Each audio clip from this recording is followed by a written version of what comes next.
Sixth sem paper advancement in imaging modalities unit 2 continue ചെയ്യുകയാണ്. നമ്മൾ ഇനി പറയാൻ പോകുന്നത് നമ്മൾ ഓൾറെഡി പറഞ്ഞുകൊണ്ടിരുന്ന ടോപ്പിക്കിൻ്റെ കണ്ടിന്യൂഷനാണ്, റേഡിയേഷൻ സോഴ്സിൻ്റെ. സോ ഇതിൽ നമ്മൾ പറഞ്ഞു നിർത്തിയിട്ടുണ്ടായിരുന്നത് റേഡിയോജനിക് സോഴ്സുകളെ കുറിച്ചും എങ്ങനെയാണ് അവരുടെ പർപ്പസുകൾ കാര്യങ്ങൾ എന്നുള്ളതായിരുന്നു. സോ റേഡിയോജനിക് സോഴ്സസിൻ്റെ ഒപ്പം തന്നെ നമ്മൾ ഐസോടോപ്സ് യൂസ് ചെയ്യുന്നതിൻ്റെ ഒരു മെയിൻ ഗുണം എന്ന് പറഞ്ഞാൽ ഈ ബീം ഹാർഡനിങ് പോലുള്ള പ്രശ്നങ്ങൾ എന്തിലുണ്ടാവില്ല, ഈ ഐസോടോപ്പ് ഉപയോഗിക്കുന്ന സമയത്ത് ഉണ്ടാവില്ല. പിന്നെന്താണ് അഡ്വാൻറ്റേജ് പറയുമ്പോൾ അവർക്ക് എന്ത് വേണ്ട, ഒരു ഇലക്ട്രിക്കൽ പവർ സപ്ലൈ, അതായത് ഒരു കറണ്ടിൻ്റെ ആവശ്യം വേണ്ട, അത് ജനറേറ്റ് ചെയ്യാൻ വേണ്ടിയിട്ടെന്നാണ് പറയുന്നത്. അല്ലെങ്കിൽ കൂൾ ചെയ്യാനായിട്ട്, അല്ലെങ്കിൽ കൂളിംഗ് സിസ്റ്റം ആവശ്യമില്ല. അതുപോലെ അവരെ നമുക്ക് ഇൻട്രിൻസിക്കലി, അതായത് ഉള്ളിൽ നിന്ന് തന്നെ എന്ത് ചെയ്യാം, അത് പ്രൊഡ്യൂസ് ചെയ്ത് അത് ട്രാൻസ്പോർട്ട് ചെയ്യാൻ അല്ലെങ്കിൽ ഡെലിവർ ചെയ്യാനായിട്ട് പറ്റും, നല്ല രീതിയിലുള്ള ഒരു ഇൻറ്റൻസിറ്റിയോട് കൂടിയിട്ട്. ഈ ഇൻറ്റൻസിറ്റി നമ്മൾ ഡെലിവർ ചെയ്യുന്നത് ഐസോടോപ്പിക് സോഴ്സസ് എന്ന് പറയുന്നത് എത്രയാണ് ഉപയോഗിക്കുന്ന സമയത്ത് ഒന്നെങ്കിൽ ഫോട്ടോൺസോ അല്ലെങ്കിൽ ഗ്രാം മെറ്റീരിയലിൻ്റെ ഒക്കെയാണ് നമ്മളൊന്ന് യൂസ് ചെയ്യുന്നത്. ഇൻറ്റൻസിറ്റി എന്ന് പറയുന്നത് മെയിനായിട്ട് ഡിപ്പെൻഡ് ചെയ്യുന്നത് സിഗ്നൽ ടു നോയ്സ് റേഷ്യോ ആണ്. സിഗ്നലിൽ നിന്ന് ഉണ്ടാവുന്ന നോയ്സ് അല്ലെങ്കിൽ സിഗ്നലിൽ നിന്ന് റേഷ്യോ എന്ന് പറയുന്നത് സിഗ്നൽ ഈസ് ടു നോയ്സ്, ആ റേഷ്യോ ആണ് നമ്മൾ നോക്കുന്നത്. ഓക്കെ, ഇത്രയാണ് വരുന്നത്. അപ്പോൾ നമുക്ക് ഫിൽറ്റർ യൂസ് ചെയ്യാനായിട്ട് സാധിക്കുന്നതാണ്. ഈ ഫിൽറ്റർ മെയിനായിട്ട് ഉദ്ദേശിക്കുന്നത് ഈ സ്പെക്ട്രത്തിൻ്റെ ഹാർഡനിങ് ആണ്. ഇൻ കേസ് അവിടെ പോളിക്രോമാറ്റിക് ബീമുകളാണ് ഉണ്ടാവുന്നതെങ്കിൽ അതിനെ മിനിമൈസ് ചെയ്യാൻ വേണ്ടിയിട്ടാണ് ഈ ഫിൽറ്റർ യൂസ് ചെയ്യുന്നത്.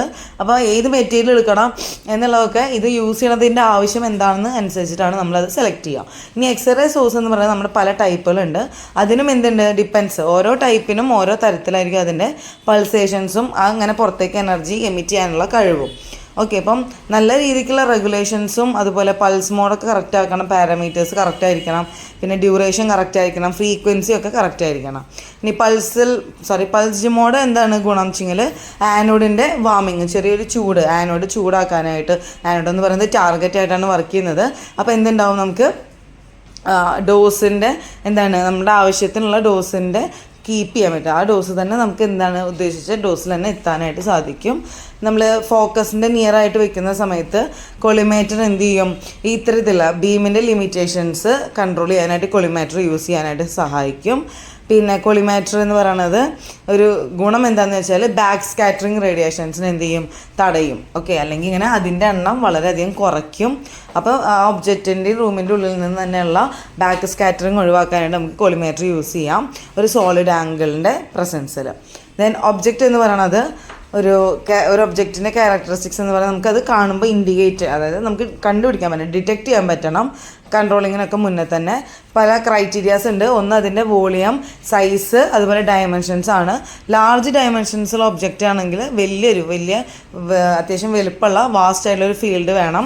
അപ്പം നമുക്ക് സെവറൽ എക്സ്റേ റേഡിയോഗ്രാഫുകളൊക്കെ ഉപയോഗിച്ചിട്ട് ഒരു മൊസൈക്ക് ഇമേജസ് നമുക്ക് ഇങ്ങനെ മൊസൈക്ക് പറഞ്ഞാൽ ഇങ്ങനെ വളഞ്ഞിട്ടുള്ള പോലത്തെ മൊസൈക്ക് ഇമേജസ് നമുക്ക് കാണാനായിട്ട് സാധിക്കും. നിങ്ങളൊന്ന് ജസ്റ്റ് ഗൂഗിളിലൊന്ന് സെർച്ച് ചെയ്ത് നോക്കുക എന്താ മൊസൈക്ക് ഇമേജ് എന്നുള്ളത്. ദെൻ മെറ്റീരിയൽസ് പറയുമ്പോൾ അതിൻ്റെ ഡെൻസിറ്റിയും ആറ്റോമിക് നമ്പറും. ചില ഡിജിറ്റൽ ഡിറ്റക്ടേഴ്സ് പല തരത്തിലുള്ള എനർജീസാണ് ഉണ്ടാവുക. നല്ല ഡെൻസിറ്റിയുള്ള ഹൈ ഡെൻസിറ്റിയുള്ള മെറ്റീരിയൽസിന് എക്സ്റേ എക്സ് എന്തായിരിക്കും, നല്ല ഹൈ എനർജി ഫോട്ടോൺസ് ആണ് വേണ്ടത്. ഇനി നാരോ റേഞ്ച് ആണെങ്കിൽ അതും ചില സമയത്ത് ഓക്കെയാണ്. ഇനി ഇൻഡിക്കേഷൻസിൻ്റെ നമ്മൾ നേച്ചർ എന്ന് പറയുന്നത് ഡിപ്പെൻഡ് ചെയ്യുന്നുണ്ട്. അതായത് ആംഗിൾ ചൂസ് ചെയ്യുന്ന സമയത്ത് പ്രോപ്പറായിട്ട് വേണം ആംഗിൾ ചൂസ് ചെയ്യാനായിട്ടെന്ന് അർത്ഥം. ഇതിന് എക്സ്പ്ലോറേഷൻ സോൺസ് എന്ന് പറഞ്ഞിട്ടുണ്ടെങ്കിൽ സോഴ്സ്, ഒബ്ജക്റ്റ്, സെൻസർ, അതെന്താണ് ജിയോമെട്രിക്കലി പോസിബിൾ ആവില്ല ഇപ്പോൾ എക്സ്പ്ലോറേഷൻ സോണ് സെറ്റ് ചെയ്യാതെ ചെയ്യുകയാണെന്നുണ്ടെങ്കിൽ. ഡിജിറ്റൽ ഡിറ്റക്ടേഴ്സ് എന്ന് പറയുന്നത് വളരെ സ്റ്റിഫായിട്ടുള്ള ഒന്നാണ്. ഫോസോപ്ലേറ്റ് മാത്രമാണ് അത് ഫ്ലെക്സിബിൾ ആക്കാനായിട്ട് ഹെൽപ്പ് ചെയ്യുന്നുള്ളൂ. അപ്പോൾ ഈ ന്യൂമറിക് ഇമേജ് ഉണ്ടാകുന്നതിൻ്റെ ആ ഒരു സ്പീഡ് എന്തെല്ലോ ചെയ്യുന്നു, ഷൂട്ടിങ്സും അതുപോലെ അതിനൊക്കെ ഒപ്റ്റിമൈസ് ചെയ്യാനൊക്കെ ആയിട്ട് ഹെൽപ്പ് ചെയ്യുന്നു. ഇതിൻ്റെ മെക്കാനിക്സ് എന്ന് പറയുന്നത് നമുക്ക് അലൈൻ ചെയ്യാനും അതിൻ്റെ കമ്പോണൻസ് അലൈൻ ചെയ്യാനായിട്ടുള്ള ഒരു മെത്തേഡാണ്. ഇത് നമുക്ക് ഒബ്ജക്റ്റിൻ്റെ സ്കാനിങ് ഒന്നുകിൽ ഫുള്ളായിട്ട് മൊത്തത്തിൽ കംപ്ലീറ്റ് ആയിട്ട് അല്ലെങ്കിൽ പാർഷ്യലായിട്ടായാലും ചെയ്യാനായിട്ട് സഹായിക്കുന്നു. എത്ര സ്കാനിങ് ആക്സസ് ഉണ്ടാവണം അല്ലെങ്കിൽ ഉണ്ട് എന്നുള്ളത് ഡിപ്പെൻഡ് ചെയ്യുന്നത് ഒന്ന് ഡിറ്റക്ടറിൻ്റെ ടൈപ്പ്, അതുപോലെ ഒബ്ജക്റ്റിൻ്റെ ആ കൺട്രോൾ ചെയ്യുന്ന ഒബ്ജക്റ്റിൻ്റെ ടൈപ്പ് പോലെയാണ് വരിക. ലീനിയർ ഡിറ്റക്ടേഴ്സ് ആണെന്നുണ്ടെങ്കിൽ ഒന്നോ അതിലധികമോ ഓർത്തോഗോണൽ മൂവ്മെൻറ്റ്സ് ഡിറ്റക്ടറിൽ ഉണ്ടാവും. ഉണ്ടാവും. അപ്പോൾ നമുക്ക് അതിലുള്ള സ്ട്രോക്കുകളും ഡയമെൻഷൻസും ഒബ്ജക്റ്റിൻ്റെ അറിയാനായിട്ട് പറ്റും. അതുപോലെ മൂവ്മെൻറ്റ് ആക്സസുകൾ എന്താണ് നമ്മൾ കെയർഫുള്ളായിട്ട് ശ്രദ്ധിച്ചിട്ട് വേണം സൈസ് ചെയ്ത് വെക്കാനായിട്ട്. ചിലപ്പോൾ പ്രിസൈസ് ആണെന്നുണ്ടെങ്കിൽ എന്താണ് ചിലപ്പോൾ പ്രിസൈസ് ആവും, ലിറ്റിൽ സ്റ്റെപ്പ് മൂവ്മെൻ്റ് ആയിരിക്കും ഉണ്ടാവുക. സ്ട്രോങ് ആണെങ്കിൽ സ്ട്രോങ് പൊതുവെ നമ്മൾ നല്ലപോലെ യൂസ് ചെയ്യുന്ന ഒന്നാണ്. ഓക്കെ, ഇനി മാട്രിക്സ് ഡിറ്റക്ടേഴ്സ് ആണെങ്കിൽ എന്താണ് സ്കാനിങ് പല ടൈപ്പ്, പല സമയം, പല തവണ ചെയ്യേണ്ടി വരും.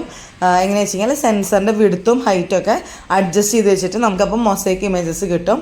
അപ്പോൾ നമുക്ക് എന്താണ് ഒരു ഫീൽഡിൻ്റെ ഇൻക്രീസ് നമുക്ക് കാണാനായിട്ട് സാധിക്കും.